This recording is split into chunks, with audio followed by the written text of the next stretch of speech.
हे friends, आज की इस वीडियो में हम बात करने वाले हैं ऑक्सी श्वसन तथा अनॉक्सी श्वसन में अंतर। तो जैसे कि आप लोग देख पा रहे होंगे, यहाँ पे मैंने 7 अंतर लिखे हुए हैं। अगर आप ये 7 अंतर मेरे साथ इस वीडियो में पढ़ लेते हैं तो आपको किसी और वीडियो को देखने की जरूरत नहीं पड़ेगी। आपको इसी वीडियो में 7 अंतर आपके बिल्कुल दिमाग में इस कदर बैठ जाएंगे कि आपको बिल्कुल ही अच्छी तरीके से हमेशा के लिए याद हो जाएंगे। तो चलिए इन्हें जानते हैं और समझते हैं। तो जैसे कि आप लोग देख पा रहे होंगे यहाँ पे हमने एक साइड लिखा हुआ है ऑक्सी और एक साइड लिखा है अनॉक्सी श्वसन। तो सबसे पहले जानिए कि ऑक्सी श्वसन को और क्या कहते हैं। ठीक है, तो यहाँ पे देखिए लिखा हुआ है वायवीय। क्या लिखा हुआ है? वायवीय। ऑक्सी श्वसन को वायवीय भी कह देते हैं और अनॉक्सी श्वसन को कहते हैं अवायवीय। कभी कभी परीक्षा में पूछ देता है कि वायवीय श्वसन तथा अवायवीय श्वसन में अंतर बताइए, और कभी कभी कह देता है कि ऑक्सी श्वसन तथा अनॉक्सी श्वसन में अंतर बताइए। तो आपको घबराना बिल्कुल भी नहीं, आपको यही लिखना है, आपको पूरे नंबर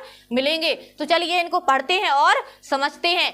तो चलिए सबसे पहले जान लेते हैं कि ऑक्सी श्वसन आखिरकार है क्या। तो देखिए, ऑक्सी श्वसन वो है जिसमें हमें ऑक्सीजन की आवश्यकता पड़े, मतलब ऑक्सी श्वसन। और अनॉक्सी श्वसन यहाँ पे लिखा हुआ है। क्या है अनॉक्सी श्वसन? जिसमें हमें ऑक्सीजन की आवश्यकता ना पड़े, जिसमें हमें ऑक्सीजन की जरूरत ही ना पड़े, वो अनॉक्सी श्वसन है। बिल्कुल सिंपल सा है, आपको याद रखना है। तो चलिए सबसे पहले इन्हें एक बार हम पढ़ लेते हैं, फिर इसके बाद इन्हें समझेंगे। तो देखिए सबसे पहले अंतर क्या लिखा हुआ है ऑक्सी के साइड, इनमें ऑक्सीजन की आवश्यकता पड़ती है। क्या होती है? इनमें ऑक्सीजन की आवश्यकता पड़ती है। और अनॉक्सी के साइड क्या लिखा हुआ है? इनमें ऑक्सीजन की आवश्यकता नहीं पड़ती है। ठीक है, क्लियर हुआ?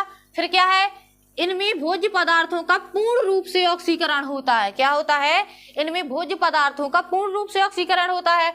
और देखिए अनॉक्सी के साइड क्या लिखा हुआ है? इनमें भोज्य पदार्थों का अपूर्ण रूप से ऑक्सीकरण होता है। कैसे होता है आप लोग एक समीकरण के माध्यम से देख लीजिए। सबसे पहले क्या लेंगे? ग्लूकोज। क्या लेंगे? Glucose, C6H12O6। ठीक है, ग्लूकोज लिया। अब क्या लेंगे? ऑक्सीजन। क्या लेंगे? ऑक्सीजन, क्योंकि अपन ऑक्सी श्वसन को देख रहे हैं ना, तो क्या लेंगे? ऑक्सीजन ले लेंगे। ठीक है, तो क्या लेंगे? 6 अणु हमने देखिए ऑक्सीजन के ले लिए। तो जब ग्लूकोज, ये क्या है?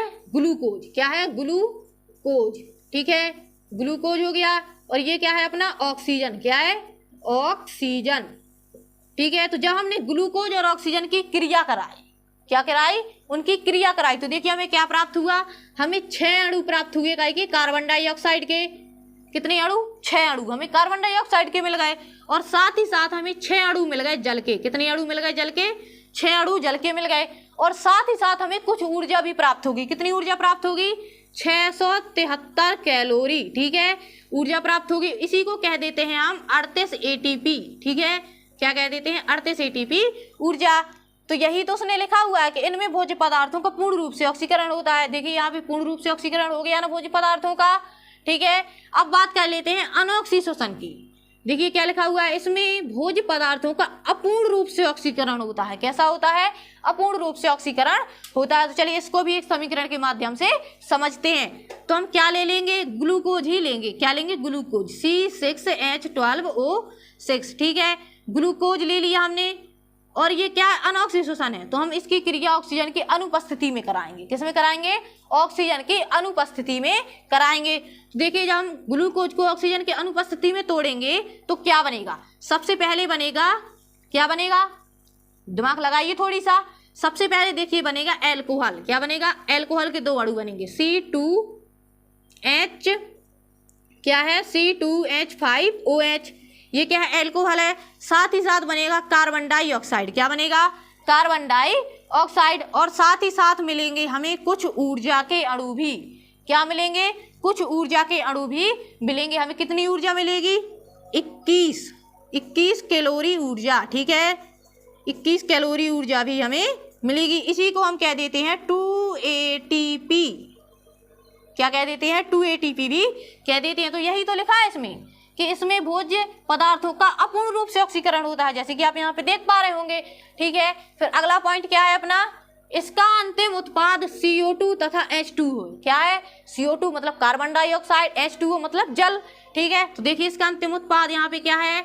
CO2 और H2O। ठीक है, और अब देखते हैं अनॉक्सी के साइड। इसका अंतिम उत्पाद CO2 तथा एल्कोहल है। क्या है? CO2 है और तथा एल्कोहल है।